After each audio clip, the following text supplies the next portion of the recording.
गले की हड्डी टूट चुकी थी।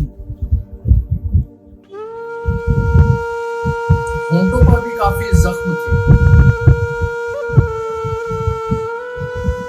पैरों की हड्डियां भी टूटी हुई थी।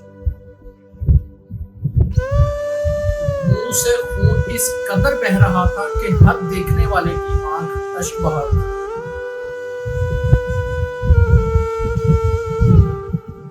दोनों आंखें भी जख्मी थी और जो ग्लासेस, जो ऐनक अपने चेहरे पर पहनी हुई थी, उसके शीशे इस कदर आंखों में घुस चुके थे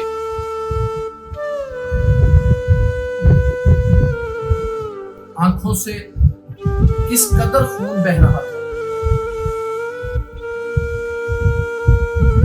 पेट में चोट थी और बाईं टांग भी जख्मी थी। इस कदर जुल्म की इंतहा की गई कि लेफ्ट जो टांग थी इस तरफ पड़ी हुई थी और जो दाएं तरफ की, राइट तरफ की टांग थी वो इस तरफ पड़ी हुई थी। यानी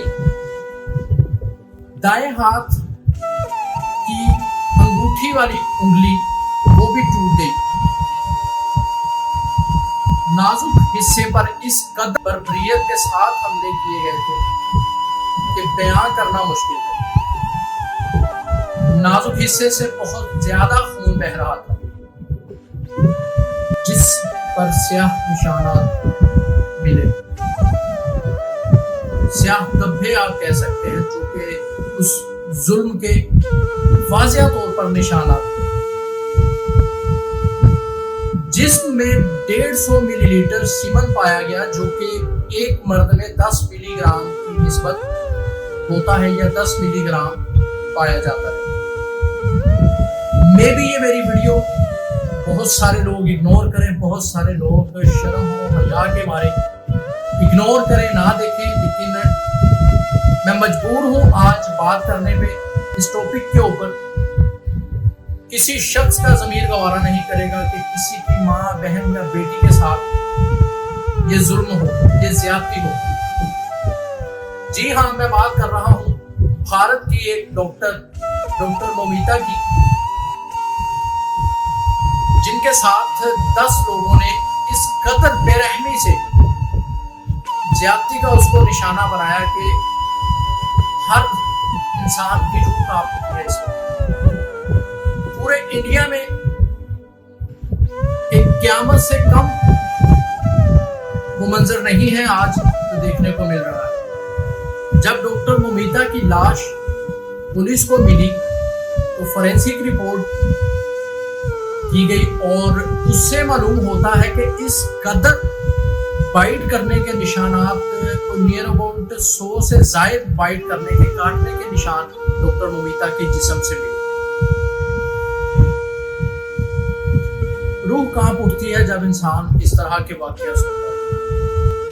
और फोरेंसिक रिपोर्ट से ये बात भी साबित हुई बाद में कि उस लड़की के मरने के बाद भी उसका जो है वो उसको हिरासा किया गया, उसके जिस्म के साथ खिलवाड़ किया गया। तभी तो पता चला कि उसकी टांगें किस तरह चूर-चूर हो चुकी थी, उसके हिप्स जो है वो किस तरह चूर-चूर हो चुके थे, उसकी आंखों पे लगा हुआ चश्मा किस तरह उसकी आंखों में धंस चुका था, उसके शीशे किस तरह उसकी आंखों में घुस चुके थे कि उनको निकालना मुश्किल था। किस कदर जुल्म की इंतहा की गई। 36 घंटों की ड्यूटी करने के बाद 36 घंटों की शिफ्ट थी डॉक्टर मोमिता की, और वो ड्यूटी करने के बाद सेमिनार हॉल में जाके रेस्ट करने लगी। कुछ ही देर बाद इसके साथी डॉक्टर एक आए और उन्होंने आके इसको ज्यादती का निशाना बनाया। और फोरेंसिक रिपोर्ट से पता चला है कि मल्टीपल लोगों ने जो है वो, बहुत सारे लोगों ने मिलकर ज्यादती का निशाना बनाया डॉक्टर मोमिता। ये जुल्म की इंतहा हुई है कोलकाता में, जो कि इंडिया का ही एक शहर है, जिसकी सीएम है ममता बनर्जी। ममता बनर्जी जो कि सीएम है कोलकाता की, उन्होंने खुद एडमिट किया है इस चीज को कि ये इस कदर, वो कहती हैं कि भयानक हरकत हुई है कि मैं खुद प्रोटेस्ट प्रोटेस्ट करने पर मजबूर हो गई हूँ और उन्होंने प्रोटेस्ट करने के लिए वहां पे जो है वो अपनी नशिस्त बना ली है और लोगों को इकट्ठा किया हुआ है। पाकिस्तान में भी बहुत सारे लोग इसके ऊपर आवाज बुलंद कर रहे हैं और बहुत सारा मीडिया पाकिस्तान का जो इस वक्त इंडिया के साथ खड़ा है। और क्योंकि नेबर कंट्री है, हमसाया मुल्क है, लेकिन अगर देखा जाए तो इंसान है वहां पर। इस कदर खिलौना खेल रचाया गया है इंडिया में ये कि आप इमेजिन करें, तसव्वुर करें कि आज के दौर में अगर हमारी कोई बेटी, कोई बहन या माँ या एजुकेशन हासिल करके अपने हक के लिए या अपनी जिंदगी को आसान करने के लिए जॉब करने के लिए भी सेफ नहीं है इस दौर में, चाहे वो पाकिस्तान हो चाहे वो इंडिया हो, क्योंकि बहुत ज्यादातर जो है वो इस कदर नाजुक हालात हमारे ही मुल्क को। आज डायरेक्ट बात करने का एक मकसद है आप लोगों के साथ कि आया कि ये जो इंडिया में इस कदर जुल्म की इंतहा की गई है, इसके खिलाफ अभी तक एक्शन क्यों नहीं लिया गया। लेकिन मैं रात को अपना मोबाइल से कॉल कर रहा था तो बहुत सारी ऐसी वीडियोस देखी जिनमें डॉक्टर ममिता का ही जिक्र किया जा रहा था। 31 साल लड़की जो कि अपनी पढ़ाई कंप्लीट करके डॉक्टर बनी और 36 घंटों की ड्यूटी करने के बाद उसने सोचा कि मैं थोड़ा सा आराम कर लूं, तो सेमिनार हॉल में जाके आराम करने के लिए वहां पे वो चली गई। कुछ ही देर बाद एक नामालूम अफराद आया और उसने इस कदर ज्यादती का निशाना बनाया डॉक्टर ममिता को कि बयान करना मुश्किल है। इसमें क़यामत बरपा है पूरे हिंदुस्तान में इस वक्त। सोचे जरा उस माँ का क्या हाल होगा, उस बहन का क्या हाल होगा जिसकी वो बहन, उस बाप का क्या हाल होगा, उस भाई का इस वक्त क्या हाल होगा कि जिसकी एक नौजवान बहन या जिसकी एक बेटी के साथ ये जुल्म किया गया, ये ज्यादती की गई, उनका क्या हाल होगा। तो रात को मैंने वीडियोस देखी तो उन वीडियोस में बताया जा रहा था कि इंक्वायरियां बैठ चुकी हैं, अदालतों ने, कानून ने एक्शन लेना शुरू कर दिया है इस केस के ऊपर और एक मुल्जिम जो है वो पकड़ा भी गया है जो कि हमारा हिफाजत करने वाला था, पुलिस वाला है वो, जो इस घिनौने खेल में शामिल था। वो बजाते खुद बाय प्रोफेशन, पेशे के तौर पर वो एक पुलिस वाला निकला है जो इस खेल में मुलव्विस था और उसके साथ जो लोग हैं वो अभी तक फरार हैं, वो पकड़ में नहीं आ सके।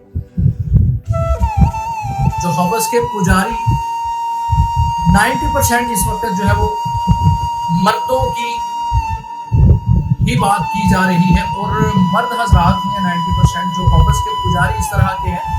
मैं कहता हूं कि हमारी गवर्नमेंट ऑफ पाकिस्तान से क्या बल्कि पूरी दुनिया में ये लॉ पास कर देना चाहिए कि सजा, मैं कहता हूं बहुत छोटा लफ्ज है, जो ये घिनौना, जो शख्स ये घिनौना काम करता है, मैं कहता हूं कि उसको जैसे सऊदी अरब में, अरब कंट्रीज में जो कानून नाफिज किए गए हैं वही हमारे पाकिस्तान में और इंडिया में भी होने चाहिए कि वहां पर चोरी करने वाले के हाथ काट दिए जाते हैं या जो इस तरह का गुनाह करता है उसको क्रेन के साथ फांसी पर लटका दिया जाता है। तो मैं कहता हूं कि ऐसे कानून पाकिस्तान में या इंडिया में भी नाफिज कर देने चाहिए और इबरत का निशान बना देना चाहिए उन लोगों को जो किसी की माँ, बहन, बेटी के साथ ज्यादती का जो है वो इरादा रखते हैं या ज्यादती करते हैं। जो जाने वाली है वो चली गई है, डॉक्टर ममिता कभी दोबारा वापस नहीं आएगी इस दुनिया में। वो माँ बाप का नुकसान हो चुका है, उसको जो है वो पूरा नहीं किया जा सकता। लेकिन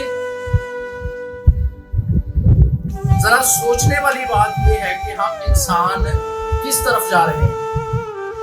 मैं अपने पाकिस्तान में रहने वाले हम मुसलमानों की बात करता हूँ या जो वहां पे इंसान रहते हैं।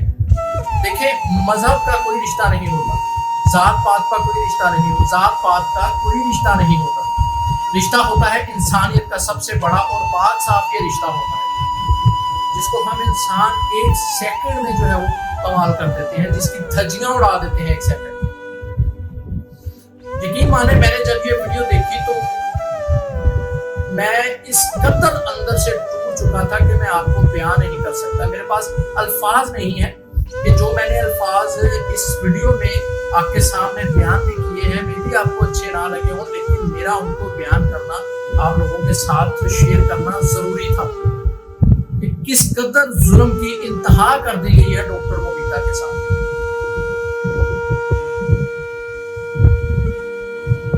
अगर हमारी माँ बहन या बेटी के साथ इस तरह का कोई घिनौना काम किया जाए तो हम क्या कर सकते हैं? कुछ भी नहीं कर सकते, क्योंकि कानून है वो अमीर के लिए है। इंसानियत रो रही है इस वक्त, क्योंकि इंसान का कत्ल होना पूरी इंसानियत का कत्ल है। अगर आप एक इंसान का कत्ल करते हैं तो वो पूरी इंसानियत का कत्ल है। डॉक्टर मोमिता पेशा वराना डॉक्टर थी और लोगों की खिदमत करती थी। तो इस वक्त वो दुनिया फानी से चली गई है और उनको कभी वापस नहीं लाया जा सकता, ना वो कभी वापस आएंगे।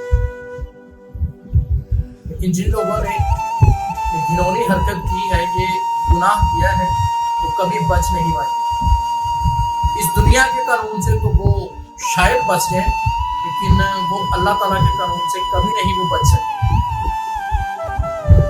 यार ये जो हरकतें करते फिर रहे हैं हम इंसान इस जमीन पर,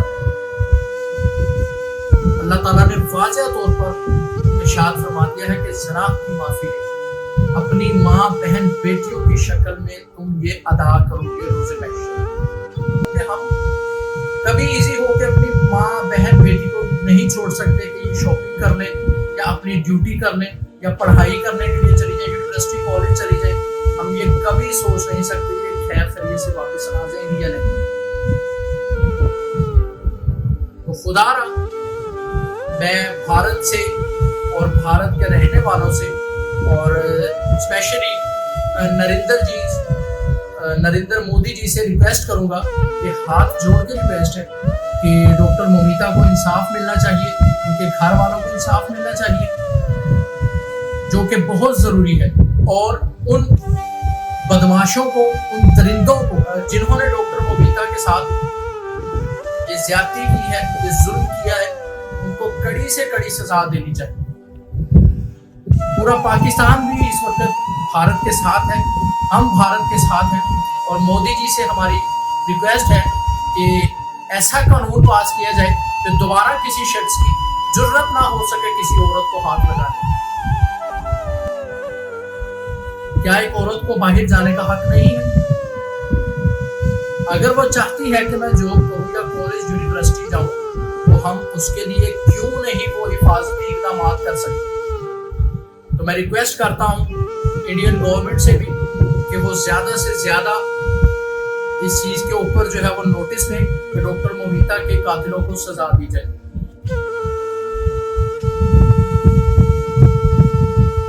उम्मीद करूंगा कि आपको आज का ये व्लॉग बहुत ज्यादा पसंद आया होगा और मैं चाहता हूं कि आप लोग इस वीडियो को ज्यादा से ज्यादा शेयर करें, उन लोगों तक शेयर करें जो इस वीडियो को देखना चाहते हैं। अपना बहुत सारा ख्याल रखिएगा, दुआ में याद रखिएगा। उस्मान फजल को दीजिएगा इजाजत। अल्लाह हाफ़िज़।